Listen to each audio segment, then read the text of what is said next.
Hey, welcome to the Bald Truth Leadership Podcast, the place where you get straightforward, no nonsense ideas on leadership and growth, both personally and professionally. The Bald Truth Leadership Podcast is brought to you by the Peak Performance Group. I'm your host, Coach Rick Colster. I'm a certified executive business coach and chief coaching officer of the Peak Performance Group, where we help people and organizations align and maximize their potential. Today, we have a guest that I know will be sharing some really amazing, great ideas on leadership and handling a crisis. As the CEO of CHI, Texas Division, with 17 hospitals, including the St. Luke's and St. Joseph healthcare systems, all through southeastern Texas. He has many years of senior leadership positions in hospitals all around the U.S., and as I know it, he's an expert in building culture and organizational synergy. Today, we welcome the CEO of CHI St. Luke's, Texas, Dr. Doug Lawson. Welcome to the Bald Truth, Doug. Thanks, Rick. I appreciate being here. It's always good to talk to you. Well, it's always a pleasure to talk to you. Let's start. Where do we start? How about your leadership journey? I mean, I'm so interested in your leadership journey on how you began this road many, many years ago. That's a broad question. I get it, but where did you start? What allowed you and what drove you to take leadership positions? Yeah.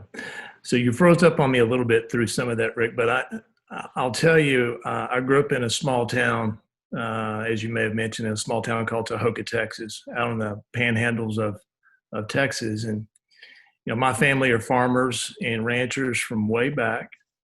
And, you know, I was taught, though, the importance of community and the importance of giving back to your community. And early on, I realized that healthcare represented an important opportunity to give back. And there were more ways to be involved in healthcare than just being a doctor or a nurse. I was a leader at multiple points along the way in school on different teams, and I just sort of naturally moved and gravitated towards this field. You know me, and many people who know me know that I'm not. I'll often talk about my faith journey, but I do believe strongly that God has a pathway for each of us in this world. And he set me on this one, and I can't tell you exactly why, but he's called me to some pretty difficult places along the way, and certainly the environment that we're in right now is no different. But you know, I just think our families, our God, our you know, how we approach the world is ultimately makes a difference. I'm sort of rambling on, but you know. That's how I got here, and it's been a long journey.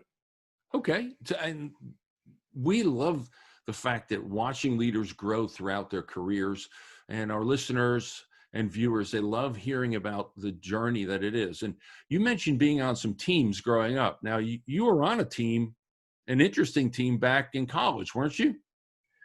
You know, I was a walk-on and played under Jackie Sherrill and Coach Slocum back in the days when the original 12-man team existed. But I'll tell you, probably the most important leadership lesson I learned was in high school, and I don't know that I've ever told you this, but I was a varsity athlete as a freshman, and that sounds a lot better than it really is in the little school that I grew up. But we won one game in 4 years. And I watched a lot of kids give up.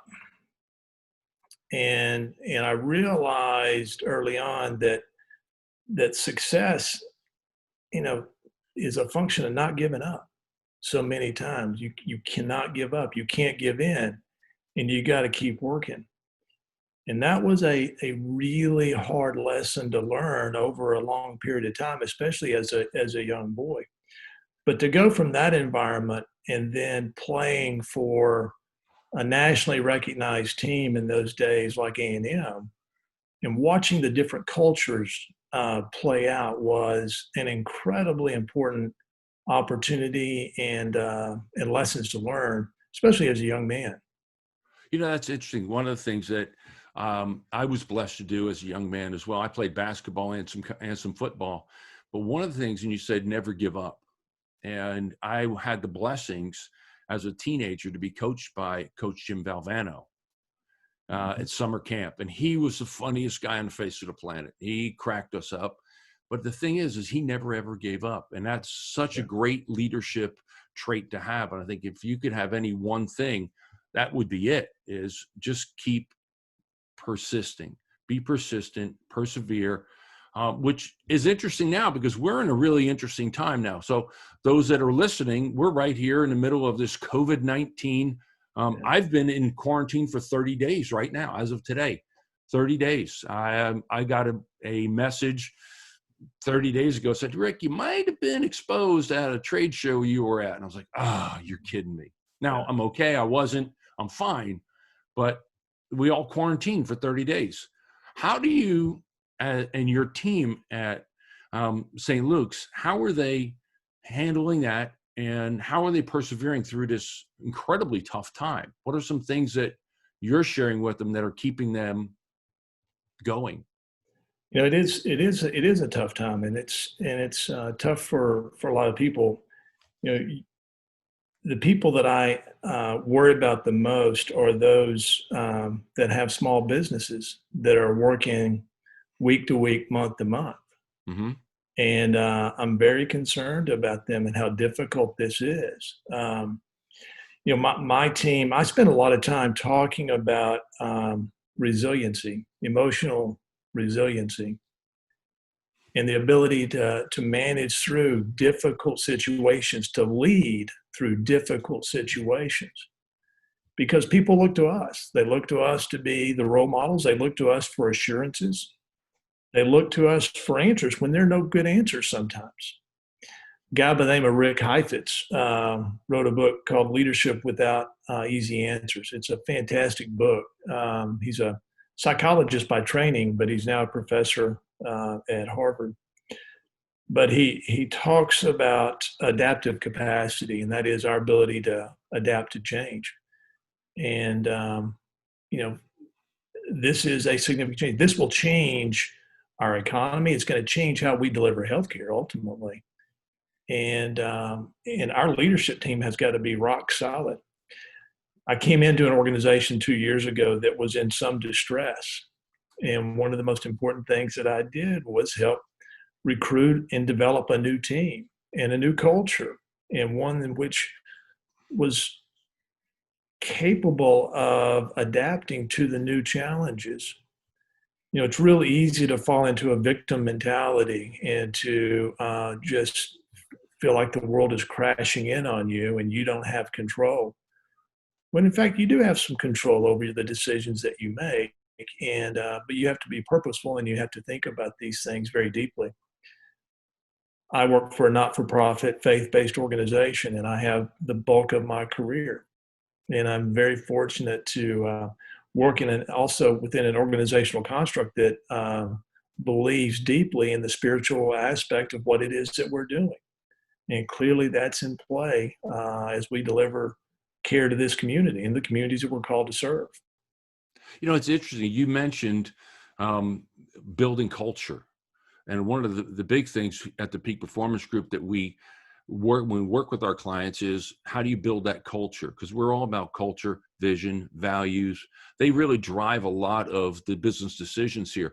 So as you come into a faith-based organization, and you said you had an organization that was a little bit of a distress, what were some of the things that you could do or did right away to begin to write that culture that you saw that worked well for you, that might help some others that are listening? I'd love to tell you, Rick, that I have a cookbook, and I have a playbook over here that I go to, and okay, this situation you can go to play X, Y, and Z. The reality is, I think people want to follow a genuine person. They want to follow a good person. Okay. It doesn't have to be the smartest person. but it has to be someone that they can trust. And so one of the first things that you've got to do is earn the trust of the team that's with you. And you have to set the example, and you have to hold the line. Yeah. How do you build trust? What are some of the things that if you were to get tactical, and trust is one of those things that if it's broken probably for good. So what can you do, and what could you share with some of our listeners to say, here's what's the behavior behind it? I guess is the best question. I guess for me, coming into the situation that I came into, people were looking for a vision. They were asking me, what's the vision for this system from day one? And you can't take a lot of time before you start casting a vision. And part of what I needed to do was to pretty quickly cast a vision around what it means to be one of the highest performing health systems in the United States. What does that really look like? What does it look like to lead in that environment? What kind of people does it take? What kind of example do I need to set? And then you have to hold the line. If I say, Rick, listen, here's what I expect. I expect you to be genuine. I expect you to tell the unvarnished truth to your groups. And I need you to be the ethical role model for the organization. And then I come in one day and I realize that you haven't been fully honest with your team because you thought you were protecting them. Mm-hmm. You decided that you would, add things onto your expense report that were pretty marginal. And you'd say things in meetings that were, not in keeping with the ethical construct of the organization. And your team is looking to me, your boss, and I'm not doing anything about it. What does that do for the rest of the organization? Good point. What it does is it signals, it doesn't matter what I say, it's what I do. Okay. And you've got to as a leader, you've got to set the example and then hold the line for those around you. Because if you don't, makes a ton of sense. That makes a ton of sense. You've just eroded everything. You've just downplayed everything you've said or negated everything you've said. We've heard actions speak louder than words all the time. And I think you just nailed it right there, Doug, is if the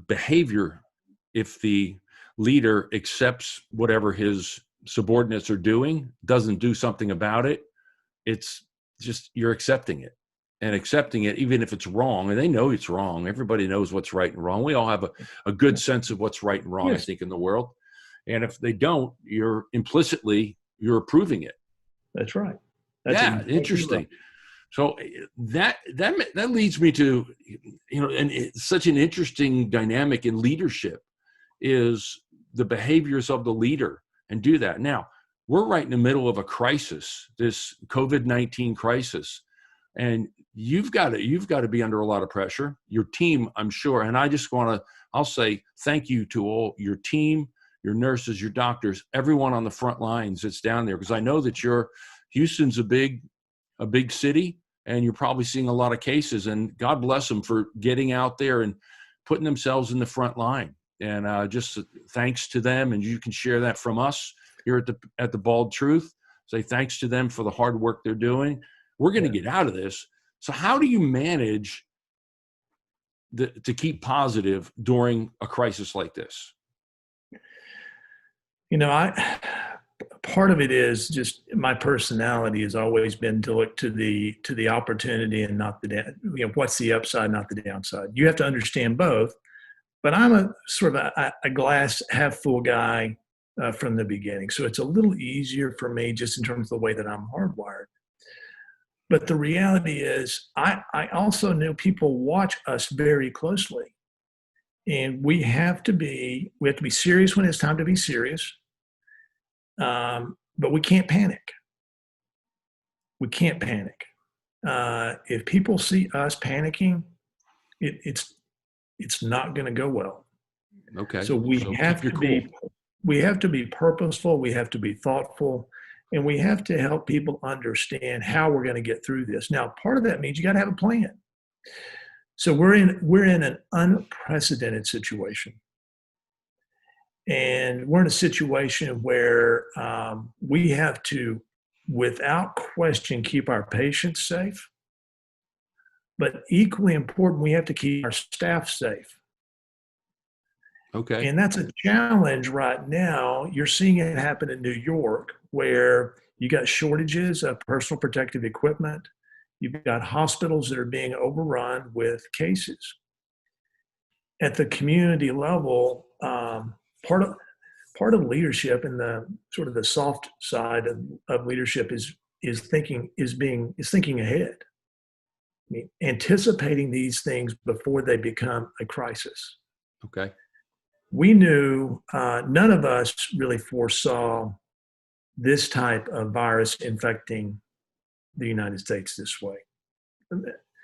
We're hearing some people say that the government was warned months ago, and I suspect that the government has been warned about everything from the UFOs from Mars to the invasion of some strange animal. But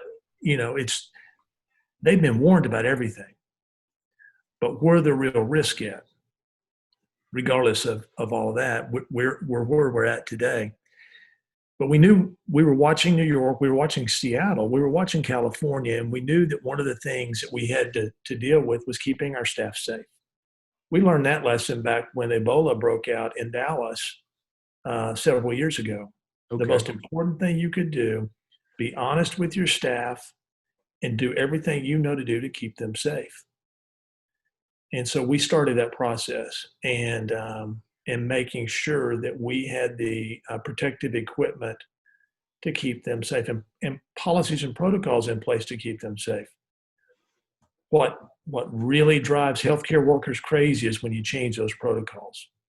And as the CDC has evolved in their thinking about what it means to which PPE to wear, when to wear it, it really drives our clinicians, our clinical teams crazy as we go through that process. Oh, I can't even imagine. I mean, and it's evolving as it comes as well. All this is evolving, and the changes that are coming. Heck, just as a civilian, they'll say, not on the front line, someone who, for lack of a better term, sits at home for the last 30 days and watches what's going on.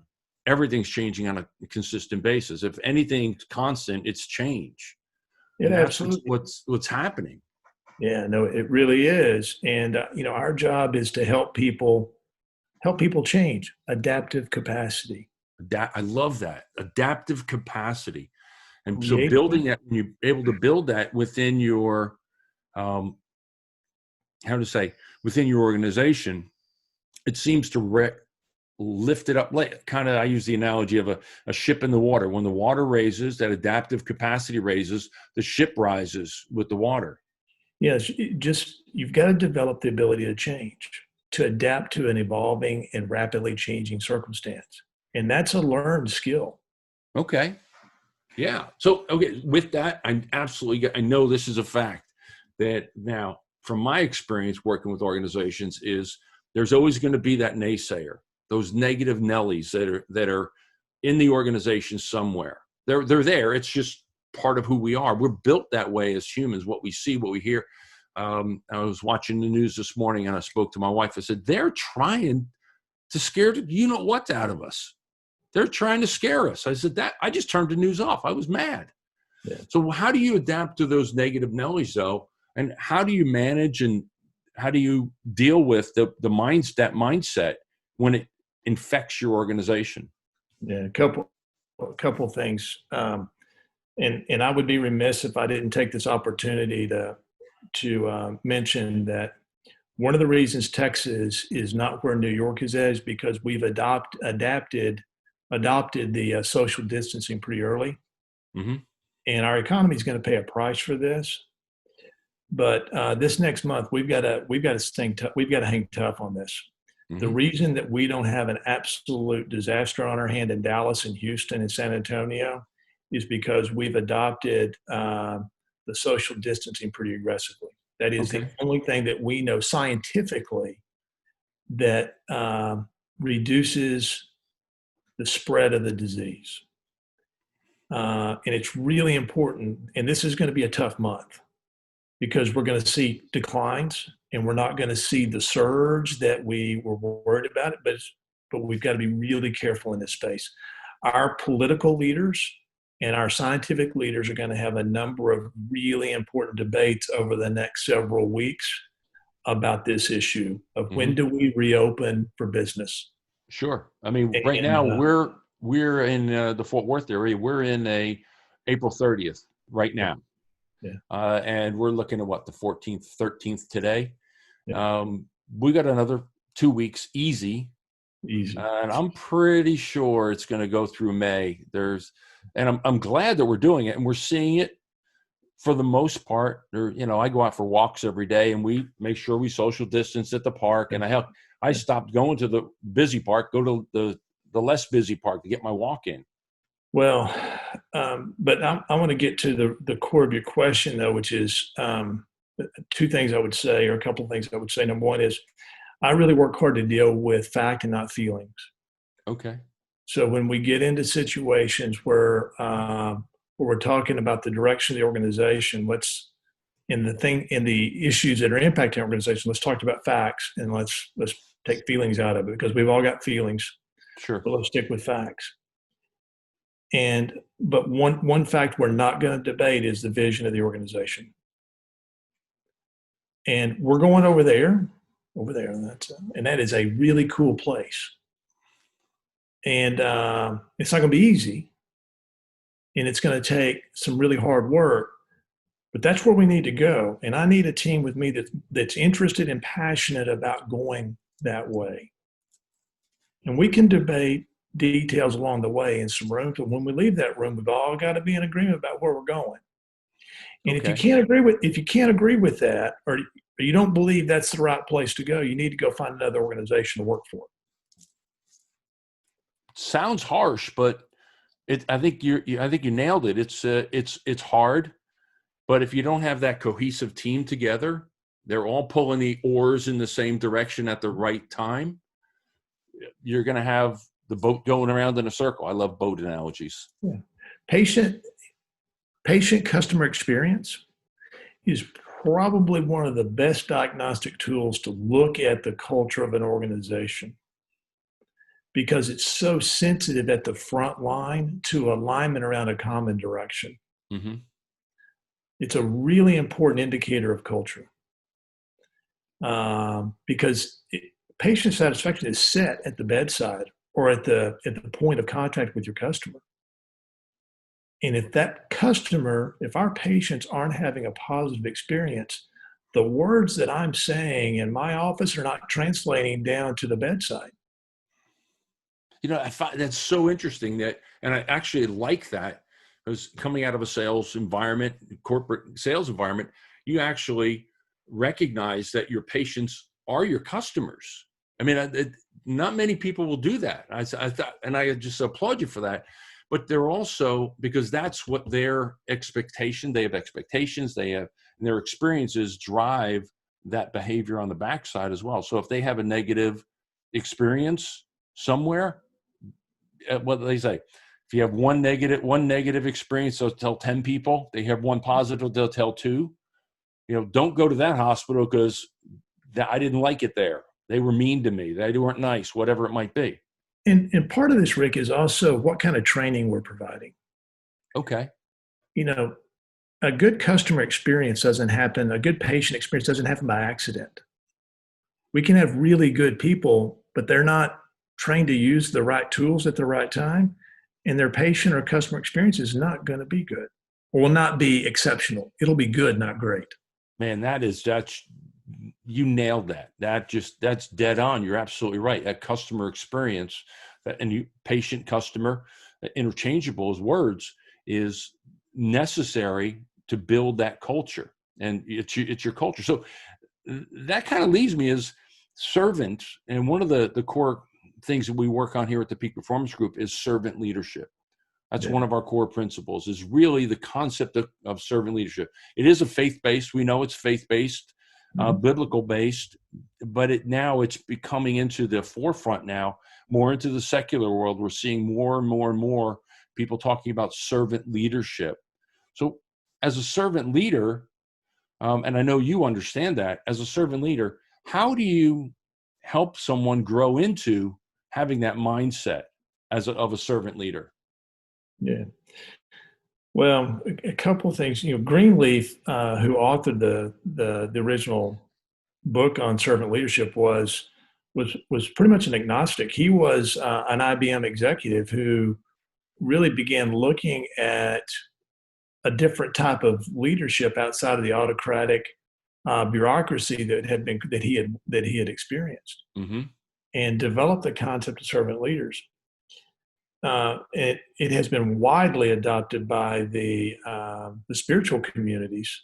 So you'll hear the term spiritual leadership, biblical servant leadership. You hear it, you contextualize in many different ways. I personally appreciate, just my own spiritual background, the role model that Jesus set as a servant leader, and he was first a role model. He role modeled it before he taught it. So to help others become a better servant leader is to be the role model of a servant leader.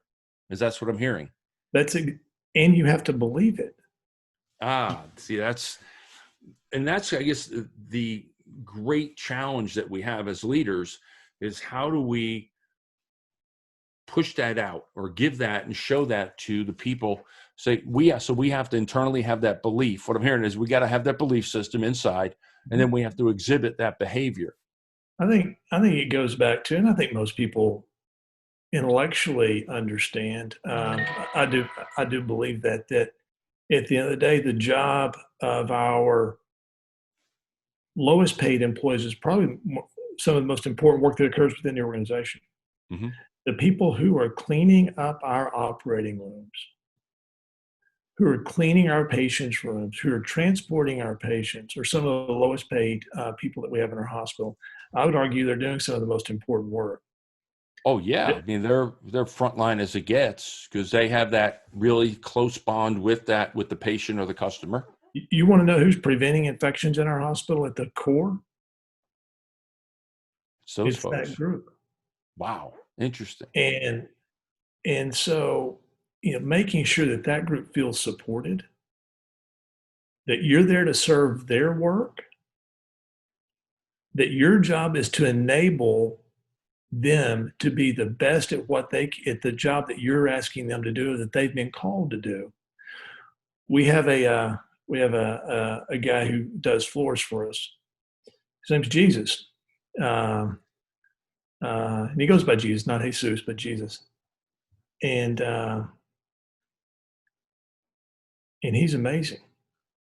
See, and when you have that, and I think that's because I believe wholeheartedly in everything we do with our programs, the Emerging Leaders Academy, which you see behind me, is all based around servant leaders, building servant leaders in an organization. And I think that's the wave of the future personally, which is why we've embraced it so heavily, and why we teach. That's what we teach and what we train to. But remember, as a leader, you have two jobs. You have to make sure that you're supporting and serving the people that you're in the jobs that you're asking them to do, right? You got to make sure that they've got what they need. You're there to serve their purpose. But at the end of the day, you've got to make sure you've got the right people in the right place. That's awesome. So 3 things that you think every leader should know and follow. If you were to share something, you had to come up with that PowerPoint. Now, here are 3 things that Doug Lawson says every leader should know and follow. What would they be? So you didn't give me that question ahead of time, Rick. Now you're getting me off.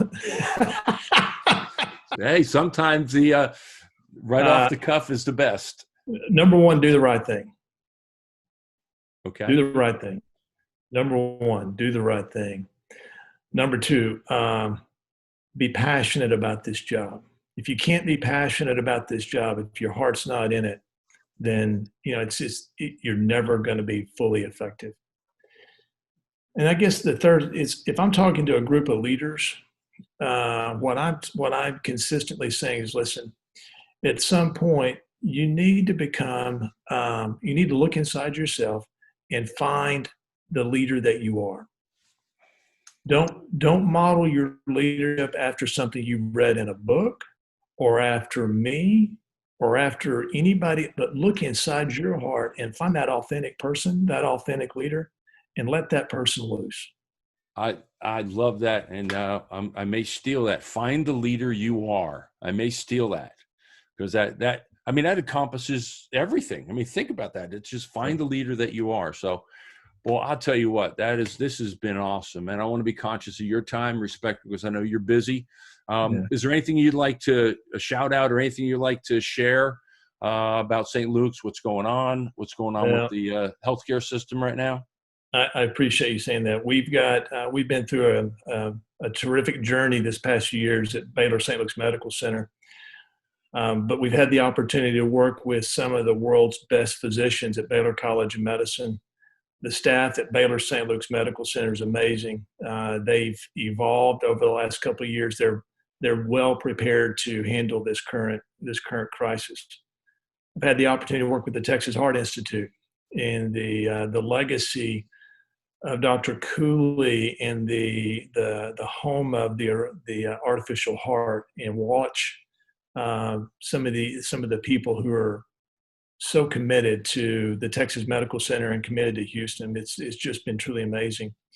I've had a chance to work with the physicians at Kelsey-Seybold and the doctors and the nurses that work inside that clinic, and what they're trying to do for the city in terms of creating a new business model for delivering healthcare that creates new values for our businesses and our families. It's really been incredible. Dr. Land is the leader of that group and is just doing a fantastic job. Gina Luna is the chairman of that board, and she's an amazing woman and somebody who I really enjoy working with and working for. She's doing fantastic. And then across Common Spirit Health, the national organization that we are, we're the largest faith-based healthcare system in the United States, and I think the world, but I know the United States. And to watch faith-based healthcare to be delivered at this level and to be a part of that at the senior team has really been a fantastic opportunity. And we're blessed in Texas to have that kind of strength. The current economic crisis that this situation will develop is going to be long lasting. Our hospitals and health systems are going to struggle a bit on the other side of this. And we're going to need strength, and we're going to need commitment, and we're going to need the right leaders engaged in a conversation around how do we redesign healthcare in a way that's more effective. And I like our team. I think we're in a good place. Well, I just got to say, I think you're one of those leaders that's leading the way. And one of the reasons I absolutely wanted to have you on the podcast, have you on the Bald Truth, was because I know you're that kind of leader. So, but I do have something for you at the end here. I do have some questions that I'm curious about. All right. Let's go. I've got 3, I call them the Coach Rick Bald Truth questions. Okay. So here it is. You're holding a dinner party. We always like to end up our podcast with this. You're holding a dinner party for 6 people, yourself included. So you get to invite 5 people, and you can invite 5 people in all of history, alive or dead. Who do you invite and why? Yeah, good question. I love that question. I'm going to start with sort of my leadership hat on, because part of as a student of leadership, you study different types of leaders. I think one of the most fascinating leadership stories is Winston Churchill, and being in power, out of power, in favor, out of favor. But at the end of the day, I've got it sitting on my desk is never, never, never, never give up. And that I would love, and just his wit, I would love to have his wit in a party. Okay. Teddy Roosevelt would be the next one. Strength of character. And I think he was also a character. And I'd love to have him in a room. I think he'd be fun to have a beer with, actually. Okay. I think he'd be fun to have a beer with. So then I go to one of my favorite characters in leadership stories in the Bible is King David. Okay. A man after God's heart, but a flawed man. Made a lot of mistakes along the way. Started as a small guy, but had the faith to take on Goliath. Didn't blink, didn't back down, stepped to the plate, and did that time and time again throughout the course of his life. Wasn't perfect, but at the end of the day, he was a man after God's heart. The other one is Moses. I can't imagine being called to lead a group out of Egypt that way into the desert for 40 years to lead, and how difficult that must have been for him. And last one. You want to talk about a leadership challenge, and then the last one is Jesus. Okay. I mean, here's a guy who was called to change the world, literally change the world, and died for it. It's a really fascinating story. So anyway, those would be the people. Great choices. Love the choices. I absolutely love those choices. So, second question. An article's being written about you after you're gone. We all have our expiration date. What's the title, Doug? And I think your audience knows that you did give me the privilege of giving me those in advance, because quite frankly, that's the toughest question I've been asking a long time. And, I think it would be called The Hard Way. Okay. Good. We're called not to do easy things. We're called to do hard work. And that's been the story. It's the hard way. And I kind of like the name of that story. I like it. I like it a lot. And finally, so what do you do each morning to wake yourself up? When you wake up to set yourself up for success, what's your habits? What's your pattern? Okay, I'm gonna hedge on this one a little bit, because the reality is it's the night before. Oh, okay. So what do you do the night before to set yourself up for the next day, so that you're not going into that next day looking at an unknown? You've got a sense of what you need to accomplish the day before, so when you sleep that night, it helps me settle, so that the next morning I'm a little more prepared when I wake up about what I've got to get done over the course of the day. That's the practical answer.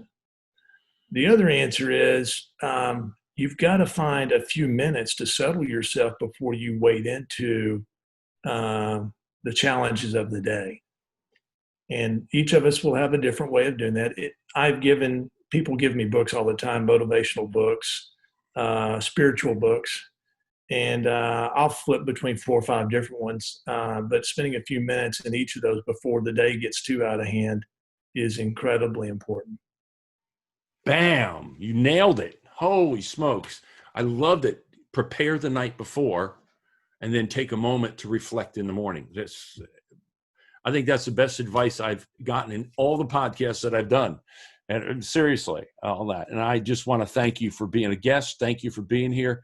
It's a privilege. Again, I know you're busy in this crazy time that we're at, and you took some time out of your day to share your ideas and thoughts, and I can't thank you enough to do that. And I'm going to add something here that folks don't know about you, that I'm going to add something on a personal note. I know that you are, number one, a man of faith, and number two, a man of your word.